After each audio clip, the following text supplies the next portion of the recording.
Hey, how's it going? It is Friday. It's towards the end of the day, you know, the usual kind of where I tell you about I'm losing daylight and all that stuff. Well, I am. I have a little bit of indoor lighting to compensate. I just wanted to come on. I have so much I want to talk about, and it's like sometimes like I'm thinking about what I want to talk about and it's not convenient to be recording a video or I'm driving, that kind of stuff. So January's almost over and I'm into my second depth year and I don't know. Let's do a little catch up. Maybe you guys could post. If you're watching this, can you post in the comments what you're up to? I didn't do a year ahead spread this year, so let's start with tarot. I didn't do a year ahead spread this. Oh, look at me adjusting myself. I might have to cross my legs and the whole thing. Okay. I did not do a year ahead spread this year.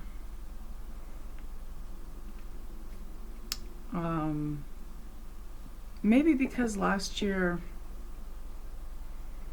I did the experiment last year with the year ahead spread. I used to always do a year ahead, but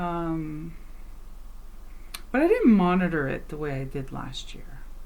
I would do the year ahead, put it away. Sometimes I didn't even write it down, whatever, right? It was just to say, hey, what kind of year is this going to be? That was fun. So last year, because, after watching Tarot Tube and seeing, what other people do and getting other people's input, and I had done a year ahead spread for 2019 and I monitored it. Meaning that every month I would go into my book here where I wrote my year ahead spread, like what the cards were, and I would jot down some notes of how I feel that card was applicable to what went on that month. As the year progressed, and I had a hard year last year, it's cyclical, right? We all know this. Everybody says, at the end of a year, I hope next year is better than this year. Not every year is shit. But, we tend to remember the stuff that is shit, and everyone says the same shit at the end of the year. I hope next year is better. No, I'm going to be brutally honest. Last year was hard. It was really hard. I went through a lot of transition last year. A lot of transition. I went through personal transition. First of all, I embarked on my first depth year, which I had no idea what I was doing. I had no idea what I was signing up for, because a depth year, when done correctly, is not just about not buying shit. It's not just about not shopping or whatever. It's about it's about retreating. It's about withdrawing from external noise. What was that face I just made? Sorry. A depth year is about going within. It's withdrawing. It's about retreating from external noise and distractions. So yeah, I had no idea what I was signing up for, and yet found myself on this ride to this other world. So yeah, there's that. Then I had career transition. I went from January of last year, I was self-employed. It was almost 5 years as a consultant. And for some reason, I got the bee in my bonnet that I needed a change.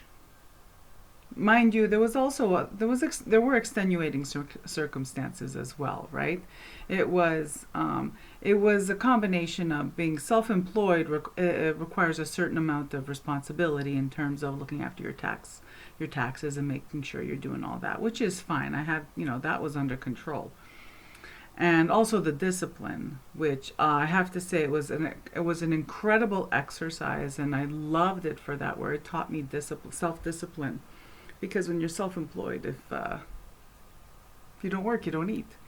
Uh, I know a job is the same, but you know what I'm saying. If you're self-employed, you know what I mean. You work harder, even though um, you have to work harder when you're self-employed, just overall, because you end up, the the lines are more blurred about when you're working and when you're not, to the point where they blur completely, and you're always working because you're always taking care of um, your situation. So there were extenuating circumstances. I needed to find work outside the home. I needed to earn more, basically. And because I was self-employed, small potatoes. I didn't have benefits and all that stuff, and it was a bit of a situation where I had to make a decision. So I did, and that was rocky. Not so much because that I had some attitude because I was my own boss and now I was going to work for someone else. No, it was just re-entering that different world where you when you're self-employed, you're omnipotent. You have total control over your business.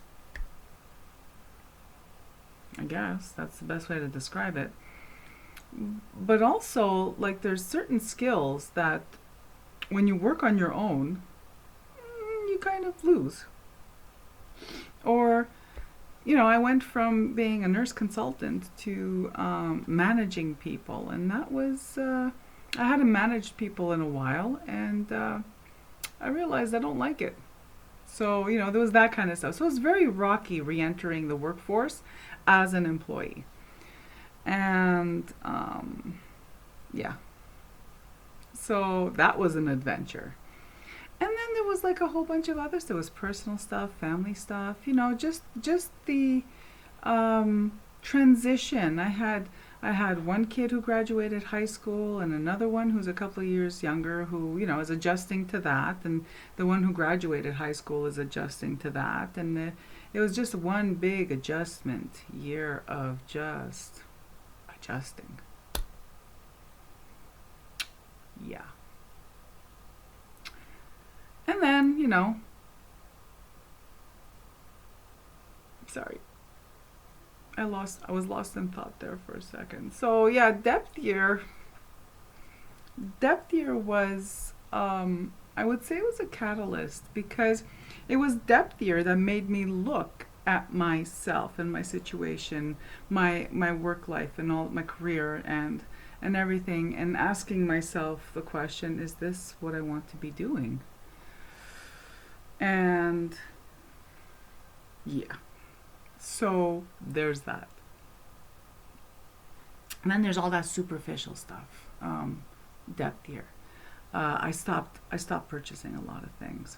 Mind you, there's a lot of things that I just lost interest in that I stopped purchasing, and I've mentioned this before in other videos. Like, I completely stopped buying stuff like fragrance and makeup and that kind of stuff because I have enough. How much do I really need? It's like, look at me. When was the last time you saw me wearing makeup?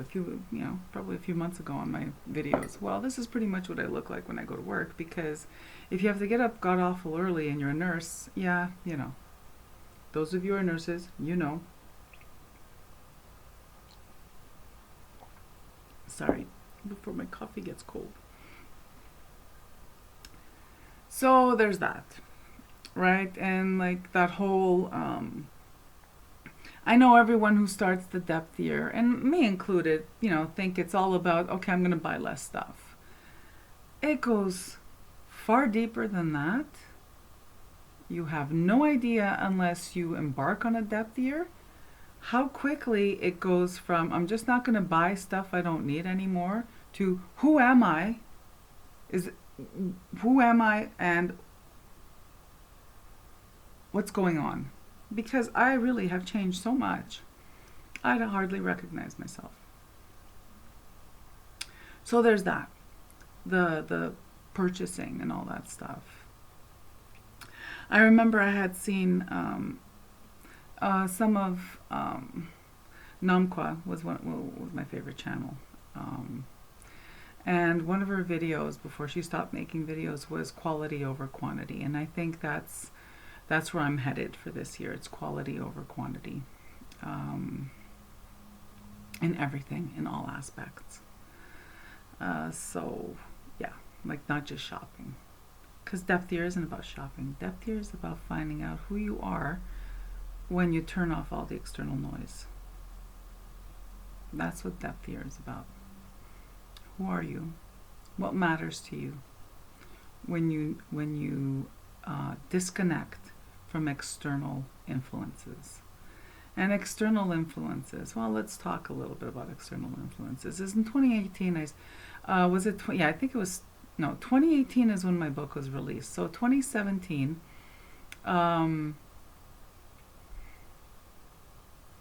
Sometime in 2017, I started watching Tarot Tube because I needed to just watch something else. I needed to get out of my own head and I enjoyed, I think I had looked up, that's what it was. I was in the market for a new tarot deck because my Morgan Greer looked ragged, and I was going to start, once my book was released, I was going to start going to places to do book signings and readings and stuff like that was the original plan, but my real life job kind of makes that complicated. Anyway, so here I was feeling, you know what, my Morgan Greer's from 1995. It was looking pretty ragged. So I was in the market for a new tarot deck. And I started doing research because I had figured I'm just going to go back to the Plaidback Rider-Waite-Smith because, well, I had that prior to the Morgan Greer, and I figured I already had a Morgan Greer. I'm not going to buy a new one. It was a different headspace before Tarot Tube that I had. So I go on to Amazon. I order myself a yellow box Rider-Waite-Smith. I get it. I go, what is this ugly shit? I'm sorry, but it, compared to the Rider-Waite-Smith that I had, the Plaidback that I had from the 1980s, this thing was freaking ugly. The font was a digital font. It wasn't Pixie's font. It was this disgusting yellow, not a nice yellow, and there was blue and yellow, and it was very stark and very aggressive looking. I just hated it. So I think I either threw it in the giveaway bag for clothes I was taking to charity, or I don't know if I recycled it. I was so upset when I got it. I thought, oh no, this is ugly. And thus my research for a new tarot deck took me to Tarot Tube in 2017, which it didn't have to because I had mentioned it on my Facebook, and one of my Facebook friends had recommended to me this one. And I'm pretty sure that was by the time this one was recommended to me, it was already 2018. And it's this guy. Why am I telling you this whole story? I'm leading up to something. Hopefully. If not, well, it's a ramble. And we spent time together, and I hope you got yourself something nice to drink and a snack. Started watching Tarot Tube. And it was that release from, submitting my manuscript and all this stuff. And after having spent time working and when I wasn't working on my book, I went crazy. I started watching Tarot Tube and I just went nuts. Because I'm looking for a new tarot deck. And so I'm watching all these videos, and then I'm introduced to deck modification. Started with edging decks, and then like any other niche, you start watching these videos, and you find yourself buying shit you don't need. A lot of shit you don't need. Because honestly, if I were to be brutally honest with you, these are the only two decks If anyone who comes to me for a reading in person, or requests one via email, or requests one over the phone, or Skype, sorry, these are what I use all the time. Every time. Without fail. Commemorative Centennial Smith-Waite. No, Smith-Waite, yeah. And my Vintage Wisdom Oracle as a clarifier or whatever you want to call it. It's always nice to use in a reading. I use the same layout spread I've been using for decades, and that's the Zodiac spread.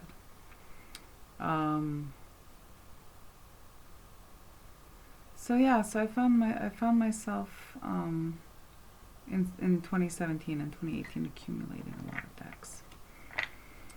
And during my depth year last year, I still accumulated some decks because, for me it wasn't really so much about not buying everything. It was more about, going deeper into my interests, and this was an interest. So I did accumulate some decks last year, but not like 2017 and 2018 especially.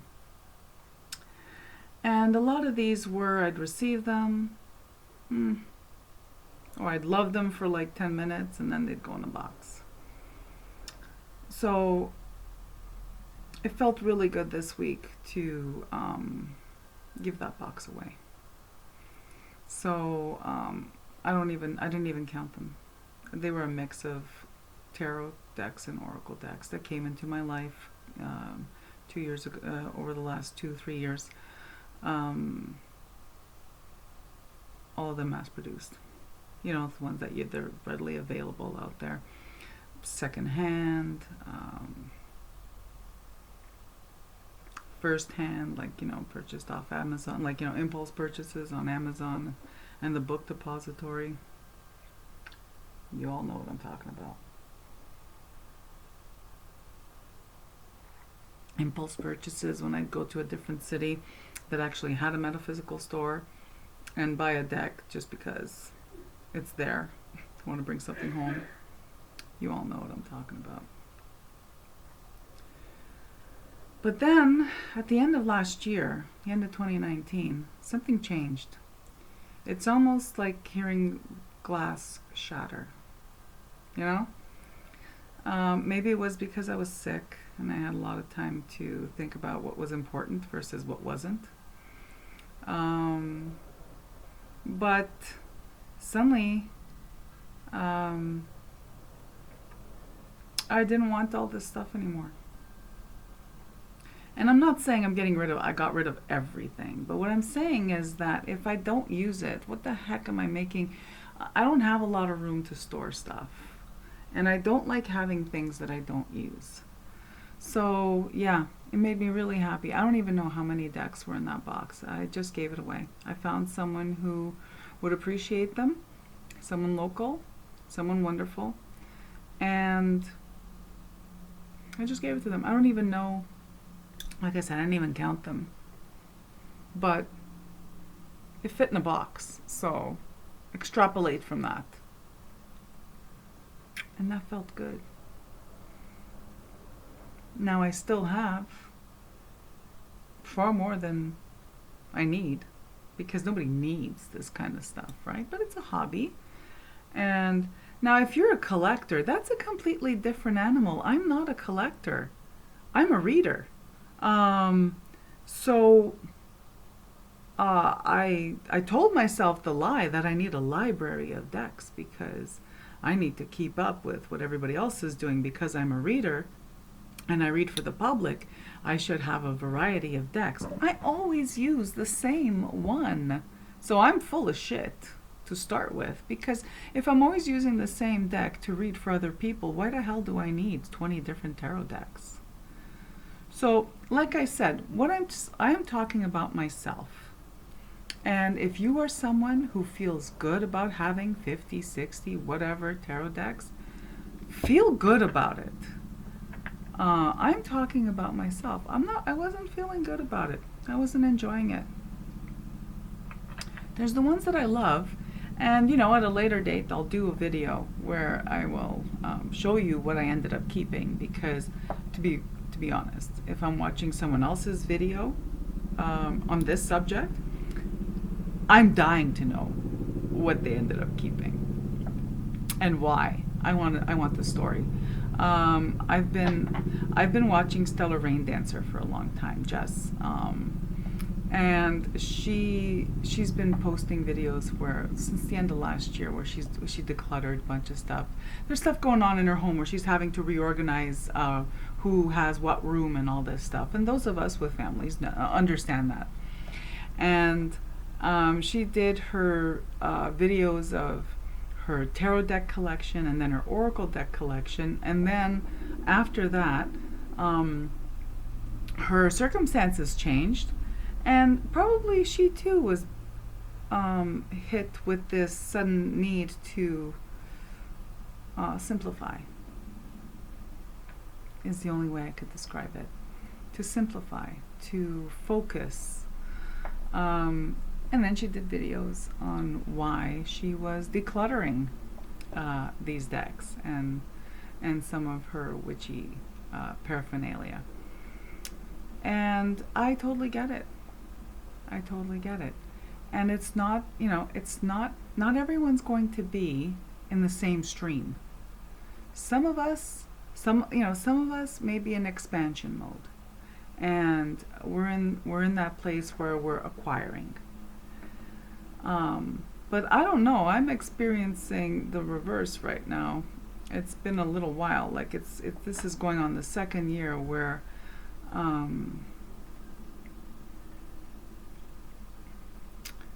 I have stuff that's like, that's been with me forever, and that's the stuff I want to keep. A lot of the newer stuff that's come in, and I'm specifically talking about metaphysical paraphernalia. I don't need it. I love my old stuff. So yeah, this was like a ramble, and I don't know if it even went anywhere. But I just find it interesting. I have the 3 decks, actually the 4 decks, on my desk right now that I use the most. And it's the 2 I showed you. These always for readings for other people. When I'm feeling introspective, or when I'm feeling like I need soothing, if more on a spiritual level, or when I want to do some spiritual work for myself, like of the metaphysical kind, I have my soul cards 1 and 2. These are my favorite. I don't know why I own more than this and this one. These people, I love them. They're my constant. This is the Brian Froud's Fairies Oracle. And I lied in a previous video. I said the cardstock is holding up really well.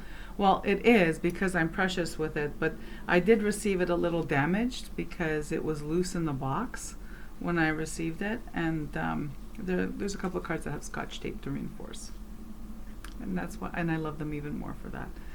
So I don't know. I just wanted to open up a bit of a dialogue about how are you feeling? Are you in expansion mode? Because that's exciting.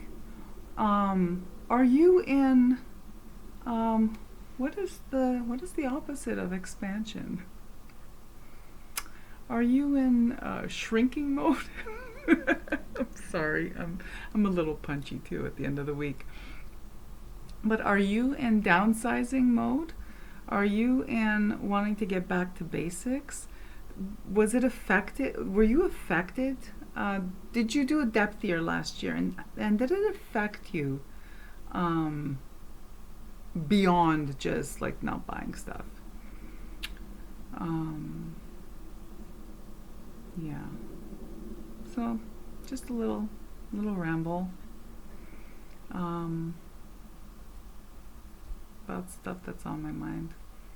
Again, been talking for 25 minutes. I haven't really said much of anything, but I was hoping that maybe if I rambled about this stuff, some of you would come forward and share. If you make videos and you make a video about it, please let me know so I can come and watch it. Yeah. Anyway, that's it for me. It's getting really dark, and pretty soon you won't be able, like already I could see, you know, that the lighting's not good. Anyway, sending you so much love.